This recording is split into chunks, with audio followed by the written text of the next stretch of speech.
station, but you end up in good hands. 43 seconds of logos. Deep in the undergrowth, I spot something extraordinary. Movie steals the exact same newsreel footage opening from Up. If you look closely, you can see young Carl hoping to be Charles Muntz in this scene. This incredible old-timey newsreel documentary crew not only managed not to freak out and drop the camera when the bear appeared, but got two different angles to cut together perfectly. This is London. That's where I'm from. London.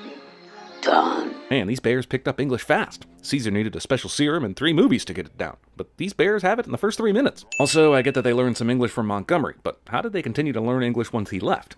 And I know we're about to see them listening to records, but I still ask the question, how did they learn to understand the words they had not already learned? Weinstein. Aunt Lucy!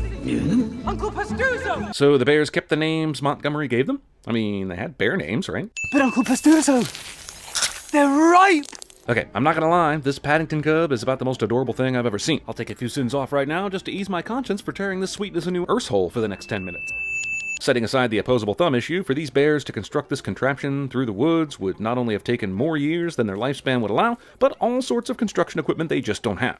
We've been talking about that trip for 40 years. I'm sad to report that the Peruvian spectacled bear's lifespan is just over 20 years, meaning these two are obviously ghost bears, and some horrible, horrible shit is about to go down. No buts. It's about time I got a bit of respect around here. Demanding respect, but then something embarrassing as shit happens to you at that moment cliché. Can we talk about electricity? How are they getting it for this record player? At least have the decency to Flintstone in some jungle hamsters or something. Setting aside Pa Bear's ability to throw Ma Bear over his shoulder this easy, why doesn't she have a direct chair route to the shelter like we saw earlier? Maybe you should invest a bit more infrastructure into safety instead of marmalade production. If Pastuzo is this strong, why on earth did he ever put Aunt Lucy back down in the first place? Jungle Bear is smart enough to learn the English language and build an entire marmalade factory in the jungle, but somehow doesn't know to run when danger is approaching. Aunt Lucy. Do they teach the death of a parent or guardian rule in the How to Write a Family Film classes? Can nobody think of a better way to provide character development or motivation? One of Paddington's most charming accessories is acquired in the most morbid way possible. Stay out of sight until London. How do they know this boat is going to London? Aren't you coming? I am too old and too tired to go any further. Bullshit. The movie makes up some nonsense about a home for retired bears, but you are abandoning a child who needs you after losing his father figure. The honest answer isn't that you're too old, it's that the script needs you out of the picture. I will be safe in the home for retired bears. So, the Football Hall of Fame then? There was once a war in the explorer's country. Thousands of children were sent away for safety, left at railway stations with labels around their necks. How the does she know all this? Also, does she really think a bear is going to be treated just like a human child? I mean, she's just abandoning her nephew and feeding him this crap so she can go retire. Aunt Lucy kind of sucks. This is basically the same way I pack for a trip, except it's peanut M&Ms and Oreo Thins. When he opened his case, he had 15 jars of marmalade, so what's with the miraculous multiplying marmalade mason jars? This is possibly the cleverest fart joke I've ever seen, but it's still a fucking fart joke. Somewhere in London, a young child will never read the final message sent from his dying father in darkest Peru because of this selfish, mail-jumping, marmalade-chugging bear. Jerk. Good thing Paddington happened to fall into the mailbag that was going directly to the train station, because hey, movie's got a movie. Even though he's smaller than your average bear, Paddington is still a fucking bear, and no one notices him standing there on the platform. Mysterious missing mailbag. Cool shot, bro, but exactly why are none of these people either embarking or disembarking from these trains? Go on then. Not gonna lie, this movie is way funnier than it has any right to be. And it was fine until you jumped in the lake. It's a Victorian bathing pond, darling. It's what you're supposed to do. Not naked. The Shape of Water, now in the Paddington Expanded Universe. Did you know bears like marmalade? I didn't even know bears could talk. Then why the hell aren't you freaking out right now? Although, since 3 years from now, Mary will be having sex with a sea creature, I guess housing a bear for a night might seem normal. Do bears even have names? Of course we do. My name is... It's a cute joke and all, but seriously, why doesn't he have a human name already? Pastuzo and Lucy did. Why wouldn't they give him one too? He was just in a train station all day, and a restaurant, both of which had floors, so I'm not sure why he's acting so hesitant with this floor. Radio, feel it in my knees. My knees never lie. Ladybird's knees, Shakira's hips, the honest body parts genre continues to grow. I swear to God, movie, if his tongue actually touches that earwax, I'm adding 10 cents. Don't do it. I swear to God, don't you. Damn it! The water pressure is neither high enough or pointed in the right direction to keep this showerhead aloft. Setting aside that a knot probably wouldn't end the water flow, how is this tub so dry? I can't find anything about an English explorer in Peru. Well, of course you can't. Why not? Because that's not how the internet works. The tub had legs. Now it does not. When Jonathan grows up, he wants to be an astronaut. Last year, he built a pair of rocket boots. Paddington has been at this house for what, a couple hours at most? and the majority of that time was spent destroying the bathroom. So how does he know so much about this family already? Madam Director. 30 minutes into the movie, and you just now decide to Kidman? Also, obvious villain introduction is obvious. Somehow the pigeons tracking down Paddington for more marmalade is the most believable thing to happen in this movie so far. Don't believe I've had the pleasure. With Capaldi showing up in the earlier Matt Lucas sighting, I'm beginning to think this just might be an episode of Doctor Who, which means Paddington and his family are more likely a group of talking bear aliens, who the Doctor will eventually give a speech to as he compassionately kicks them off this planet. Just as well. Don't want to be kept up by any of your loud jungle music. That's Barrist. Now, watch out. There are thieves, murderers, and pickpockets on every platform. Considering Paddington made it through an entire day at the train station by himself, I think he's got this. Some kind of tiny police bear. Movie is already conjuring up subtitles for future sequels. You want a biscuit? Calling cookies biscuits. This sin is on you, England. All of you. At least you didn't go with digestives. Barry Poppins. The officers can see the cop hat as Paddington whizzes by, but can't tell that's not a human underneath it. I'm not as concerned that he's holding that many wallets as I am that they could all spill out that easily. Where was he holding them? Your father loves you very much. Give him a chance. He might just surprise you. Mrs. Bird has had 13 plus years of hearing the kids complaining about how awful their dad is, so why would she hold on to this story until now? Is it an English custom to glue your hat to your head, or does gravity just work different across the pond? I'm terribly sorry.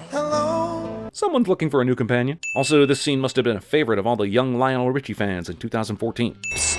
Mr. Brown, in here. Did Paddington already ride this elevator? Sorry, this lift to another floor and back? Why is it just opening now? Okay, fine. Some forgetful custodial worker left their whole cart in the lift, but did they also leave their clothes and makeup and sense of humor? This is never going to work.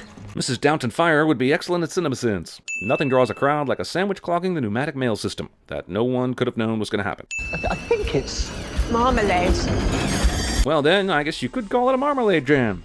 Oh, but it always starts with just one, Mr. Curry. Drains clogged with fur, raucous, all-night picnics. Eyes Wide Shut 2, The Furry Chronicles. Paddington knows what tape is and its purpose, but doesn't understand how to tear it off the spool. If Paddington is home alone, wouldn't it make more sense for Millicent to use the front door? She could just ring the doorbell and say, Marmalade Graham, or some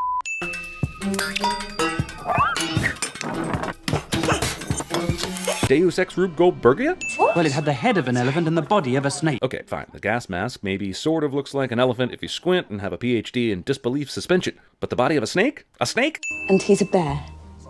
It's not much to go on. The reality of this movie is so confusing. Half the time it's about a bear that no one seems to think twice about walking around, talking, and getting into mishaps. But then the other half is the exact opposite. You see, my father is dead. And I suppose I hoped he might give me a home. But I can do that. Even the kids are going to know this is Millicent, so the movie's choice to hide this twist once we hear her voice is asinine. I thought you were sending him to Peru, but I said I was sending him where he belongs, which in his case is the Natural History Museum. Millicent conveniently says where she's taking Paddington in this contrived meet-up with Curry, so the Browns can find out where to rescue him from. Montgomery Clyde, I hereby revoke your membership of this hallowed guild. Isn't this just a glorified club? How would they even legally get a specimen back into the country? We could have been rich and famous. As a geographer? But how are we going to get in? It'll be locked up like a fortress. Sewers. What? Sewers? Didn't you say they could take you anywhere in the city? You know, that random conversation we had out of nowhere and for no reason 20 minutes into the movie? Jonathan, that's 50,000 volts. I know what I'm doing. Well, if you say so. I get that it would take her a minute to get ready for the stuffing part, but why wouldn't she already have killed Paddington? There's no need for him to still be alive. This movie is about to do a 1-2 direct nostalgia punch of Indiana Jones and Mission Impossible. Sure, I liked it, but I can still smell the pandering all over you. It only took one shot from across the room earlier, but now Millicent can hit Paddington from a closer distance with multiple shots. Why is he speaking bear here? Wouldn't he want the best chance for them to hear and understand him? It's as if the movie wanted to force a way for each family member to use something unique to them to overcome this finale. We won't do that. Mrs. Brown? He's family. Family?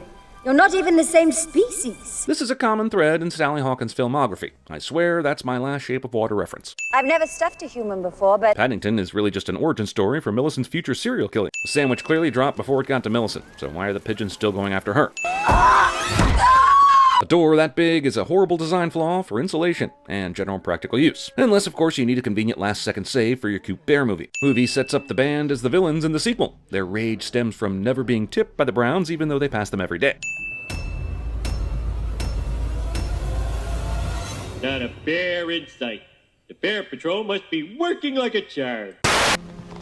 London is not how we imagined it. Hardly anyone says hello or wears hats. Is he endangered?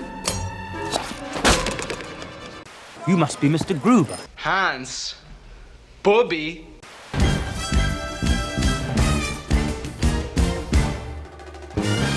Remember your manners. My wife used to fart when she was nervous. Your hack husband betrayed you on October the 4th? Yeah, maybe it's better to spike it. Yeah, okay, f***ity bye. I'm Mary Poppins, y'all! My mom wanted a girl, so she used to dress me in girly clothing. It just became a habit.